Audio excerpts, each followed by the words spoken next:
And welcome back to the Mike and Athena show. We're still waiting for Athena to show up there. I don't see her, but I'm sure she'll be here shortly. Mike and Athena is our premium show, and we save this show for our premium guests, the best guests. And to that end, we've asked Austin, I can never say Bushree, and Allie Andrews, your partner, your business partner. That's right. In this solar thing. Mm-hmm. Can I call it a solar thing?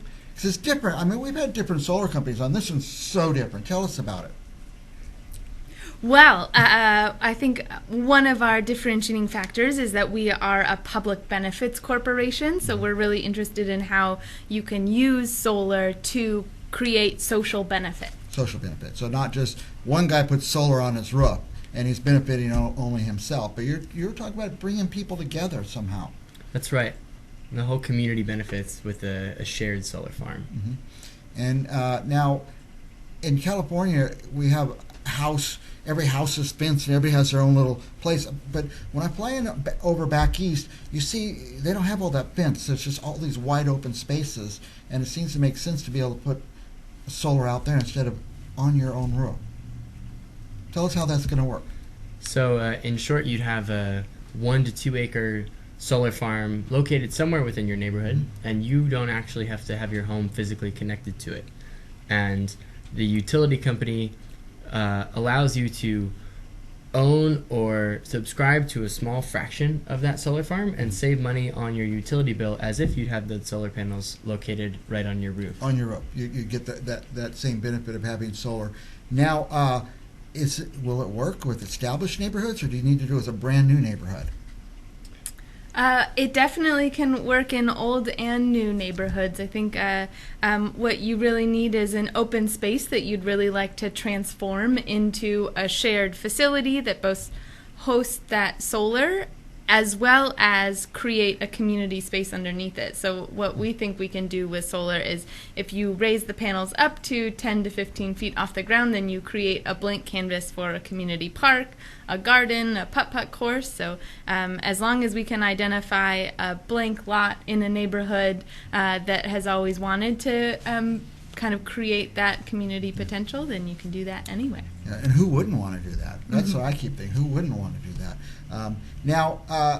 But aren't neighborhoods tightly packed without open spaces? How close does the lot have to be?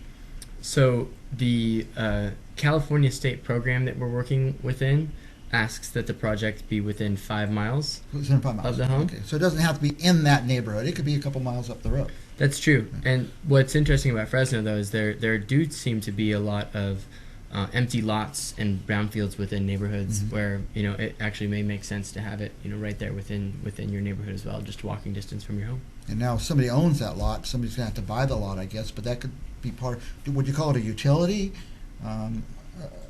It's your own little utility district? Yeah, in some cases, it's like I think in the permitting context, it would be called a minor utility. It's sort of, and we ultimately plug in that electrical infrastructure to the grid, to the utility, to PG&E.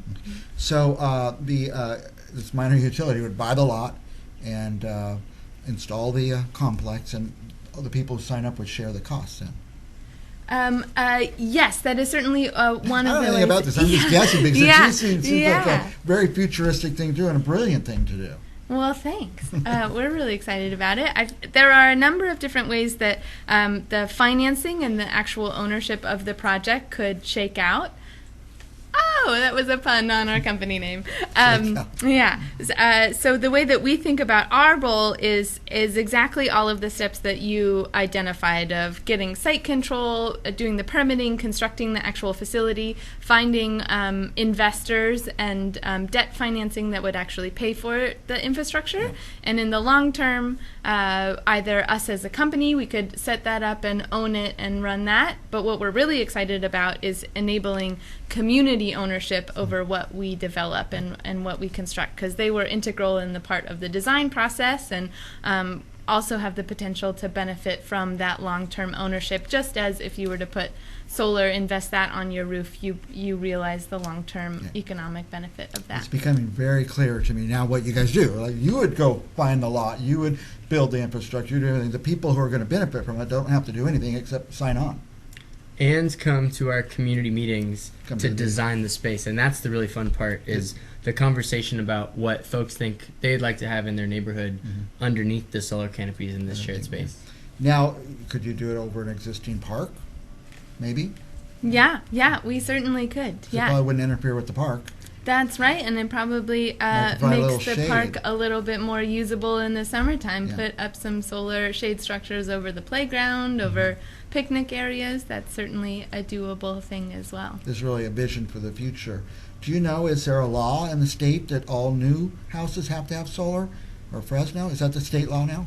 There is, yeah, it's part of the building code now. And we are actually thinking about what that means for communities, because it's pretty expensive to put solar on every individual roof. Yeah. But maybe there's an opportunity to have these communities of new homes share solar farms like the ones we design, so they're not just creating a solar farm, but also this awesome space underneath it for those new communities to hang out in with their friends and family. I've only seen one solar farm, and I drive by, oh, that's kind of neat. And the panels are maybe 5-6 feet above the ground, and I didn't think about it just now. You're wasting all kinds of space that could be used for good use. Yeah. Totally, yeah. And in a place like the Central Valley, there's a lot of opportunity where we can use that land to have another beneficial use. If it's out in more rural areas, maybe there's an opportunity for agrovoltaics, which is the cool partnership of growing a crop or maybe a pollinator or doing something else underneath the solar panels, and in more urban context, talking about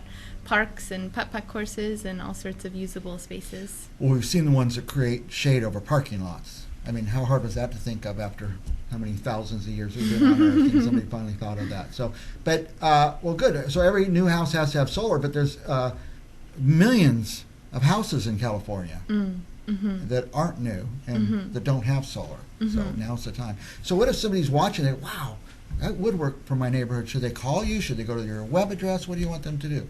We would love to have them reach out to us on our website. It's shake-energy.com, or feel free to give us a call at the number listed there, 619-791-5454, or they can, if they're on Instagram, also follow us and reach out to us on Instagram at shake.energy.collab. Shake.energy.collab for Instagrammers. That's the young people, I think. And the web address for people my age, shake-energy.com. Okay. Anything else you want our viewers to know? No, we're just really excited to be here and excited about opening up new projects in the next year. So, yeah, please do reach out if this sounds like something you want in your neighborhood. Very good. Shake Energy Collaborative, shake-energy.com.